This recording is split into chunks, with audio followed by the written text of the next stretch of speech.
Samajwadi party के गढ़ कहे जाने वाले मैनपुरी में आज उत्तर प्रदेश के मुख्यमंत्री और बीजेपी के स्टार प्रचारक योगी आदित्यनाथ ने हुंकार भरी।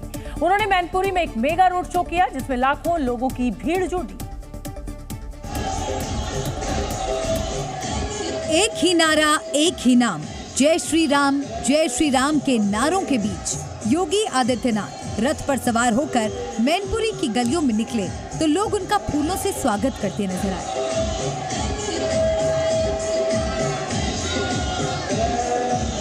तो वहीं समाजवादी पार्टी की परंपरागत सीट से बीजेपी उम्मीदवार जयवीर सिंह के लिए प्रचार कर रहे योगी आदित्यनाथ हाथ जोड़े और विक्ट्री साइन दिखाते हुए लोगों का अभिवादन स्वीकार करते दिखे।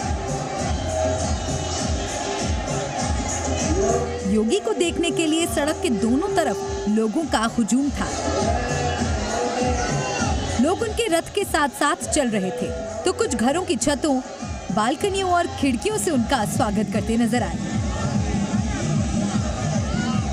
यही नहीं, मैनपुरी में बीजेपी समर्थक जगह जगह बुलडोजर पर खड़े नजर आए। उन्होंने बुलडोजर पर खड़े होकर सीएम योगी पर फूल बरसाए और उनका स्वागत किया।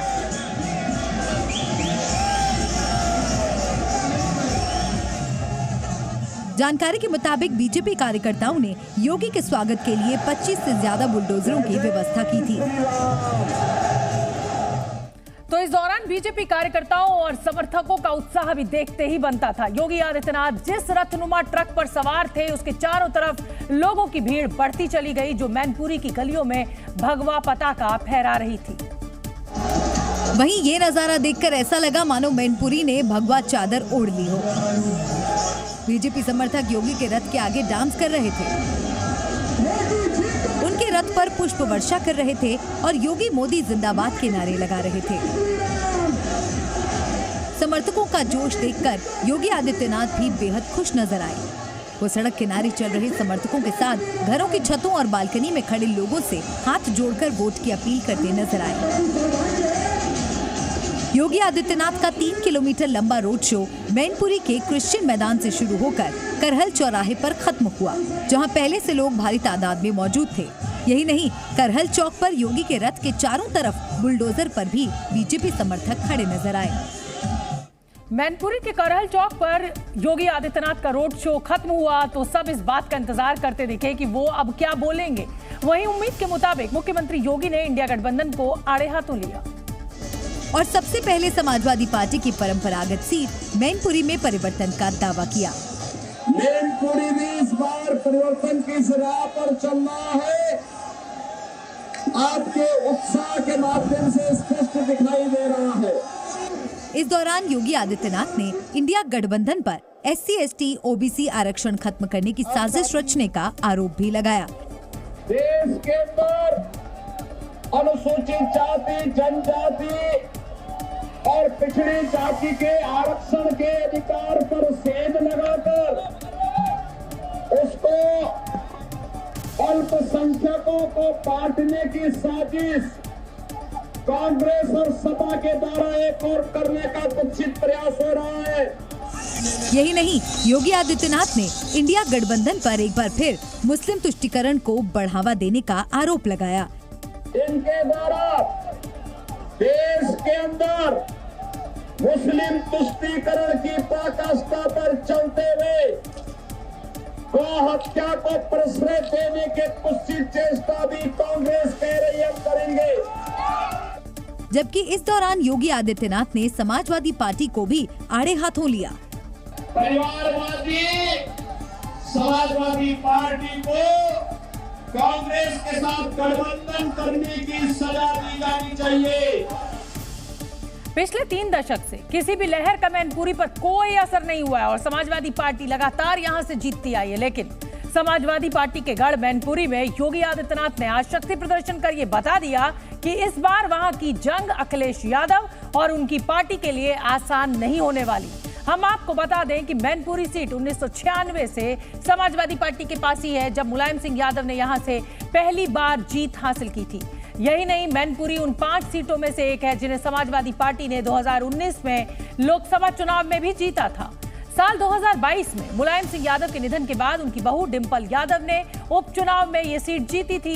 लिहाजा समाजवादी पार्टी ने एक बार फिर यहां से डिंपल यादव को मैदान में उतारा है। तो वहीं बीजेपी ने राज्य सरकार में मंत्री और स्थानीय विधायक जयवीर सिंह पर दांव लगाया है।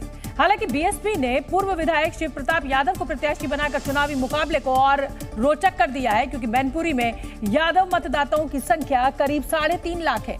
अगर बीएसपी और समाजवादी पार्टी में यादव वोट बंटता है तो इसका सीधा फायदा बीजेपी को मिलेगा।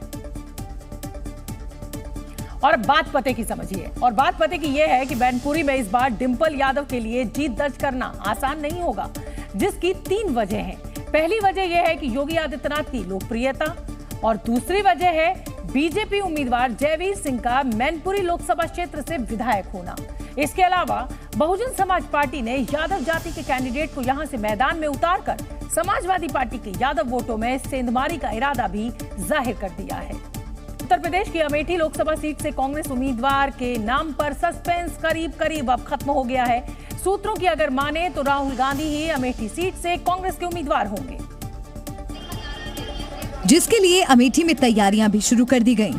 राहुल गांधी की लीगल टीम अमेठी पहुंच गई और वहां कांग्रेस कार्यालय में हलचल तेज हो गई। सूत्रों के मुताबिक राहुल गांधी नामांकन के आखिरी दिन पर्चा दाखिल करेंगे, जिसकी पुष्टि कांग्रेस नेता दीपक सिंह के बयानों से भी होती नजर आई। कल 11 बजे कांग्रेस पार्टी नॉमिनेशन करेगी। हम गौरीगंज के अपने केंद्रीय कार्यालय से उठेंगे और वहीं से चलते हुए ढोल मजीरे नगाड़े के साथ, जनता के सैलाब के साथ कांग्रेस पार्टी का नॉमिनेशन कराएंगे। वहीं अमेठी से भारतीय जनता पार्टी की उम्मीदवार स्मृति ईरानी अपना पर्चा पहले ही दाखिल कर चुकी हैं और वो जमकर चुनाव प्रचार में भी जुटी हुई हैं। इससे पहले अमेठी और रायबरेली सीट से कांग्रेस उम्मीदवारों के नामों को लेकर अटकलों का बाजार दिन भर गर्म रहा।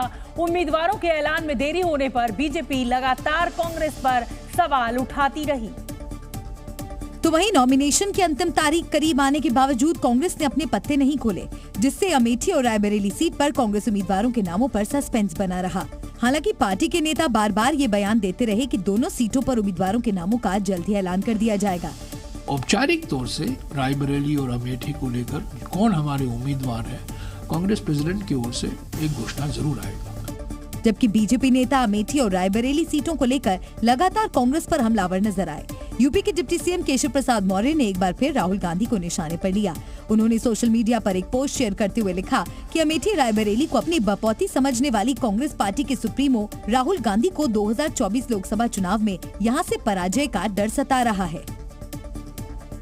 अब बात पते की समझिए, और बात पते की यह है कि अमेठी की लड़ाई गांधी परिवार के लिए नाक का सवाल बन गई है।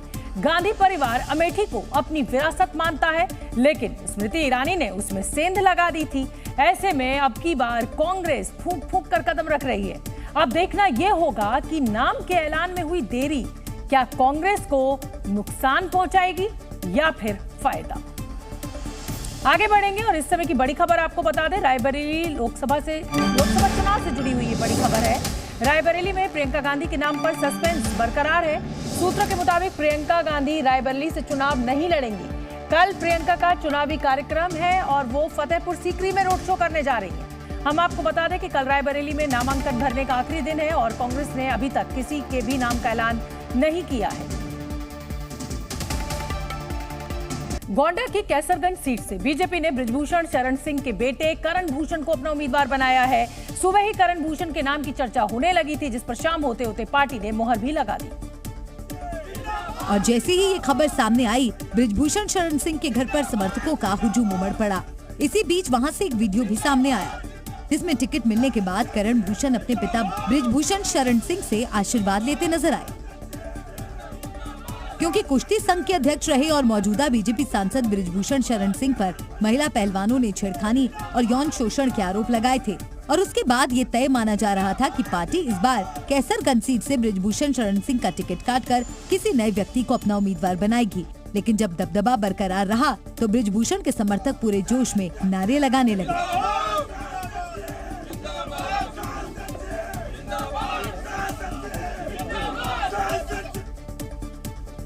हालांकि सुबह तक बृजभूषण शरण सिंह के बेटे करण भूषण को टिकट दिए जाने का बीजेपी ने ऑफिशियल अनाउंसमेंट नहीं किया था, लेकिन टिकट मिलने की खबरों के बीच बृजभूषण के घर पर खुशी का माहौल जरूर नजर आया था।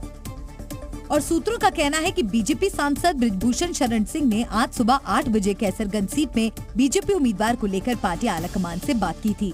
दावा किया गया कि पार्टी आलाकमान ने बृजभूषण के बेटे करण भूषण के नाम पर मुहर लगाई, जिसके बाद बृजभूषण शरण सिंह नामांकन की तैयारियों में जुट गए। बृजभूषण सिंह ने नंदिनी नगर महाविद्यालय में बैठक करके अपने समर्थकों से मुलाकात की और नामांकन के लिए तैयार रहने को कहा। बताया जा रहा है कि करण भूषण शुक्रवार को अपना नामांकन दाखिल कर सकते हैं। बृजभूषण शरण सिंह के बड़े बेटे प्रतीक भूषण पहले से ही बीजेपी के विधायक हैं। वहीं अब बृजभूषण के छोटे बेटे की पॉलिटिक्स में एंट्री हो गई है और अब आपको करण भूषण के बारे में भी जानना चाहिए। करण भूषण बीजेपी सांसद बृजभूषण शरण सिंह के छोटे बेटे हैं, जैसा कि मैंने पहले भी बताया। करण भूषण डबल ट्रैप शूटिंग के नेशनल खिलाड़ी रह चुके हैं। फिलहाल वो उत्तर प्रदेश कुश्ती संघ के अध्यक्ष हैं। करण भूषण विदेश में पढ़े लिखे हैं और उन्होंने ऑस्ट्रेलिया में बिजनेस मैनेजमेंट की पढ़ाई की है। वहीं करण भूषण को राजनीति का कोई अनुभव नहीं है और वो पहली बार गोंडा की कैसरगंज सीट से अपनी किस्मत आजमाएंगे। आगे बढ़ेंगे। शुरू से ही इस बात की चर्चा थी कि बीजेपी बृजभूषण का टिकट काटकर उनके किसी रिश्तेदार को टिकट देना चाहती है, लेकिन बृजभूषण शरण सिंह इसके लिए राजी नहीं थे।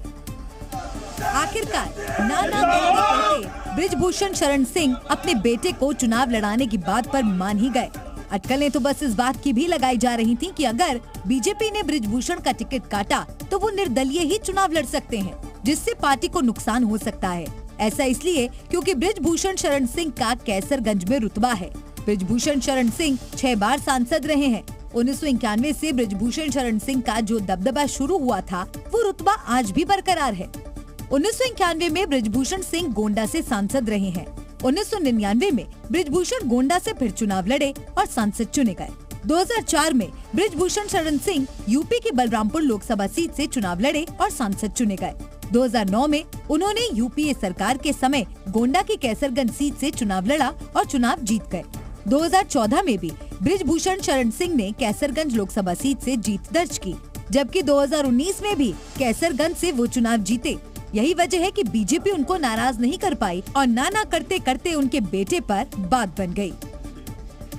अब बात पते की क्या है ये समझिए, और बात पते की ये है कि कैसरगंज से समाजवादी पार्टी ने अभी तक अपना उम्मीदवार घोषित नहीं किया है।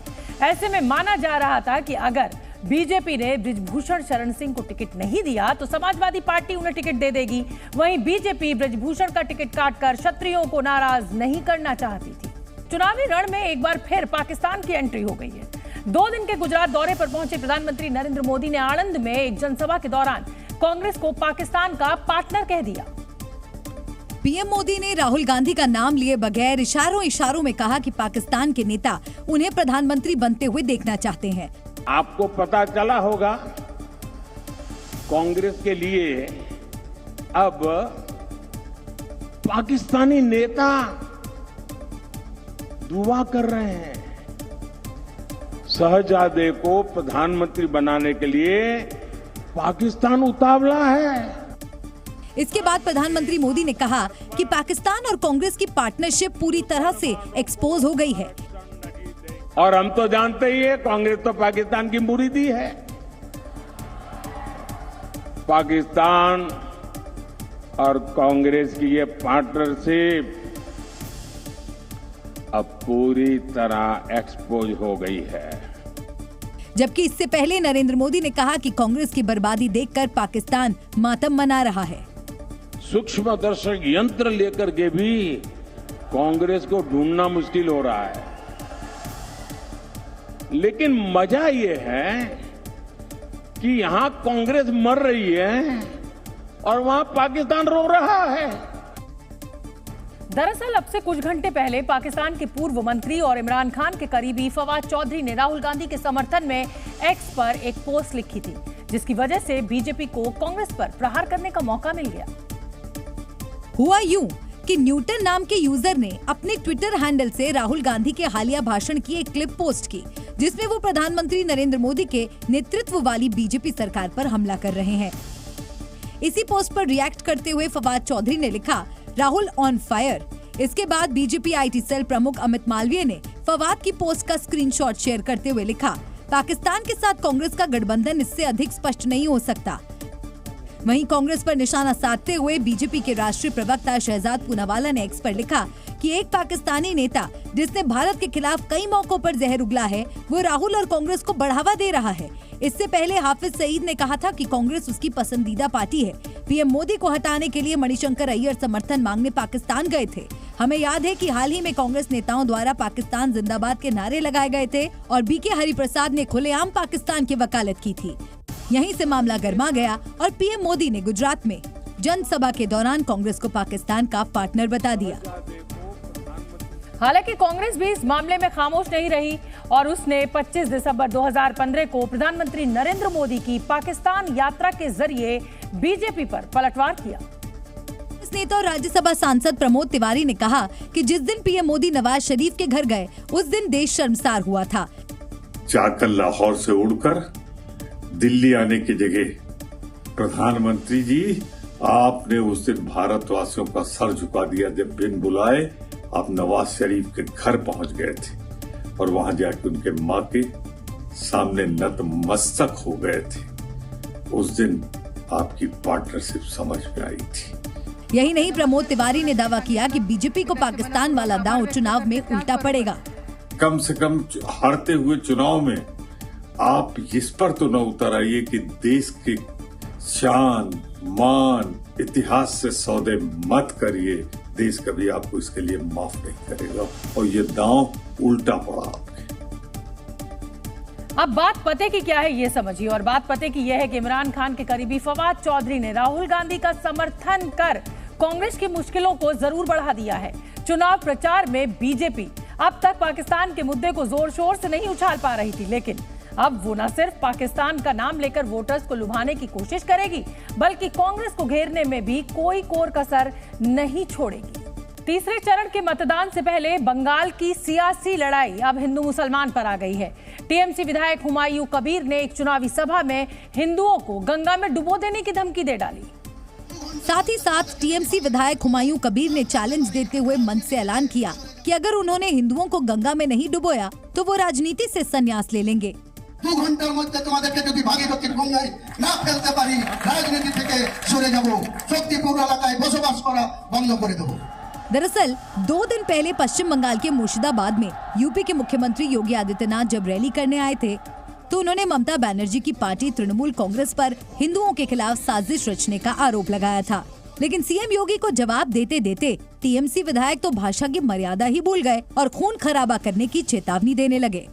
अगर ये दंगाई उत्तर प्रदेश में इस प्रकार से अत्याचार करते, अब तक मैं इनको लटका करके उल्टा लटका करके ठीक कर देता और वह हाल इनके कर देते, इनकी 7 पीढ़ियां भूल जाती कि दंगा कैसे होता है। এখানে কামনগরে তোমরা বেশি আছো বলে কাজীপাড়ার মসজিদ ভাঙবে আর বাকি এলাকার মুসলমান ভাইরা হাত গুটিয়ে বসে থাকবে, এটা কোনোদিন হবে না। বিজেপিকে আমি হুঁশিয়ার করে দিয়ে বলছি, কোনোদিন হবে না।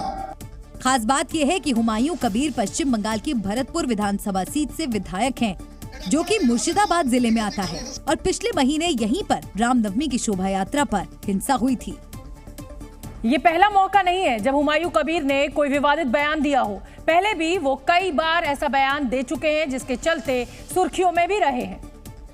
इसी साल 12 मार्च को जब टीएमसी ने पूर्व क्रिकेटर यूसुफ पठान को बहरामपुर लोकसभा सीट से अपना उम्मीदवार बनाया था तो हुमायूं कबीर उन्हें बाहरी बताकर चर्चा में आए थे। इससे पहले 26 दिसंबर 2021 को हुमायूं कबीर का वीडियो वायरल हुआ था, जिसमें वो एक पुलिस अधिकारी पर विपक्ष का एजेंट बताकर उन्हें निलंबन की धमकी देते दिखे थे। वहीं 31 जुलाई 2021 को हुमायूं कबीर अपनी ही पार्टी के नेता और रेजी नगर विधायक रबीउल आलम चौधरी से भिड़ गए थे और उन्हें सबक सिखाने तक की धमकी दे दी थी। वहीं अब हिंदुओं को गंगा में डुबाने की बात कहकर वो बीजेपी और कांग्रेस दोनों के निशाने पर आ गए। नाखुश है, अपना पॉलिटिकल जो पार्टी है जिसमें वो शामिल है, नाखुश है। दूसरा, कभी कभी वो सोचता है अगर अधिरदा के साथ हम रह जाते तो मेरा पुराना गोल्डन डेज वापस आता।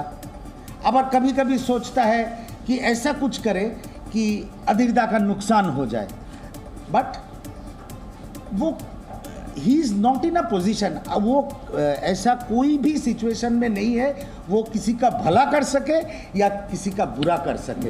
It is very unfortunate, why not police has not taken the action against the Humayun Kabir. Humayun Kabir is trying to divide the Hindu Muslim vote of the in this district. और इस समय एक बड़ी खबर आ रही है, टीएमसी विधायक हुमायूं कबीर से जुड़ी हुई है बड़ी खबर। बीजेपी ने हुमायूं कबीर के खिलाफ चुनाव आयोग में शिकायत दर्ज करवाई है, उनके भड़काऊ बयान पर कार्रवाई की मांग भी की है। तो हुमायूं कबीर के खिलाफ शिकायत की गई है इलेक्शन कमीशन से। जिस तरीके का बयान हुमायूं कबीर ने दिया, बीजेपी चुनाव आयोग पहुंची है, हुमायूं कबीर के खिलाफ कार्रवाई की मांग की है बीजेपी ने। भड़काऊ बयान देने पर कार्रवाई की मांग की गई है। अब बात पते की क्या है ये समझिए, और बात पते की ये है कि हुमायूं कबीर के बयान से बंगाल में बीजेपी को फायदा होने की अटकलें लगाई जा रही हैं। दावा किया जा रहा है कि हुमायूं कबीर का ये बयान सामने आने के बाद अब टीएमसी को मिलने वाला हिंदू वोट कट सकता है, जिसका सीधे तौर पर बीजेपी को फायदा होगा। एक और बड़ी खबर आपको बता दें, लखनऊ से बड़ी खबर हमें मिल रही है। लखनऊ में बीजेपी की इस समय बड़ी बैठक चल रही है। गृहमंत्री अमित शाह इस बैठक को ले रहे हैं। बैठक उनकी अगुवाई में चल रही है। लोकसभा चुनाव की रणनीति पर चर्चा की जा रही है। उत्तर प्रदेश के मुख्यमंत्री योगी आदित्यनाथ भी मौजूद है इस बैठक में। तो गृहमंत्री अमित शाह की अध्यक्षता में इस समय एक बड़ी बैठक यूपी बीजेपी की चल रही है, जहां पर खुद मुख्यमंत्री योगी आदित्यनाथ मौजूद है। और आज ही बीजेपी ने कैसरगंज सीट से बृजभूषण शरण सिंह के बेटे को टिकट दिया है। तो चर्चा रणनीति बनाई जा रही है इस समय लखनऊ में बीजेपी के द्वारा गृहमंत्री अमित शाह की अध्यक्षता में।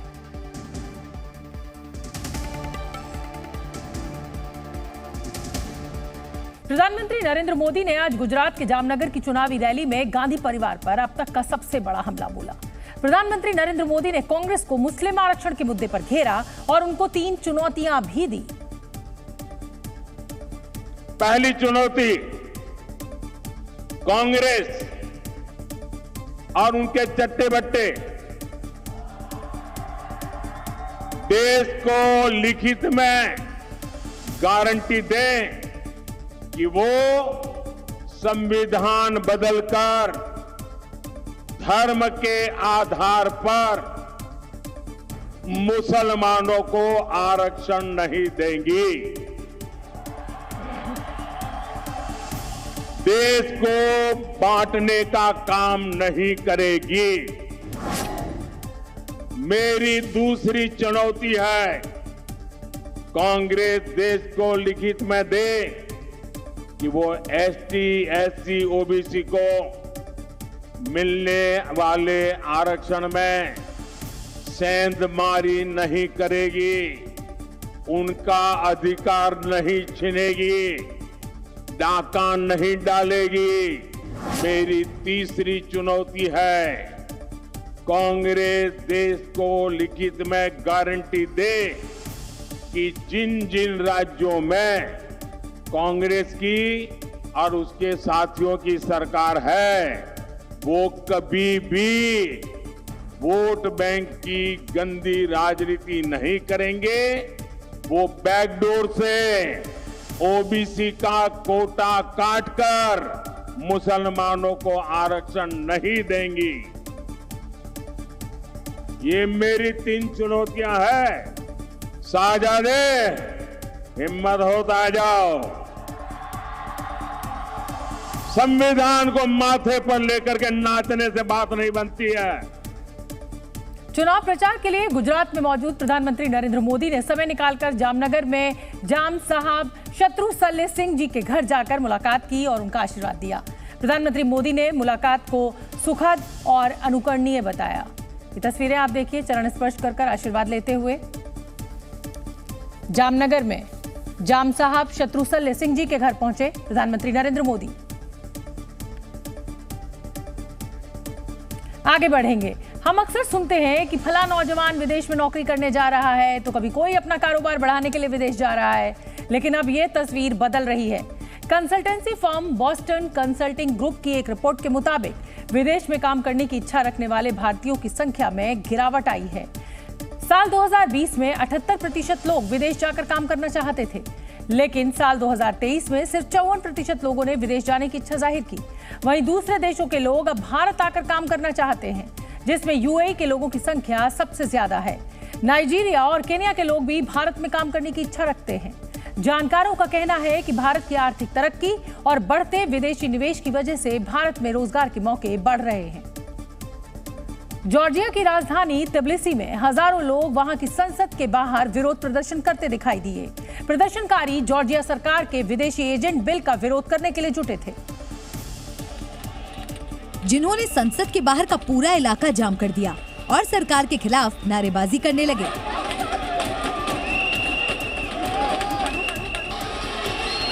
इतना ही नहीं, कुछ गुस्साए लोगों ने सड़कों पर आगजनी भी की।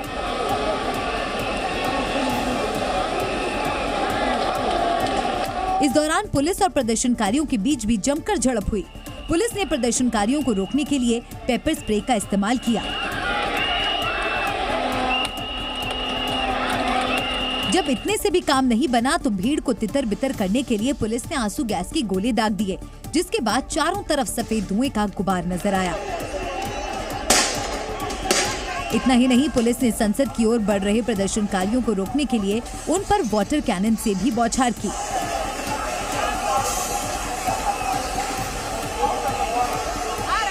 पुलिस की सख्ती के बाद भी प्रदर्शनकारी वहां से नहीं हटे, बल्कि उनका गुस्सा और बढ़ गया और उन्होंने वहां लगाए गए बैरिकेड भी तोड़ दिए।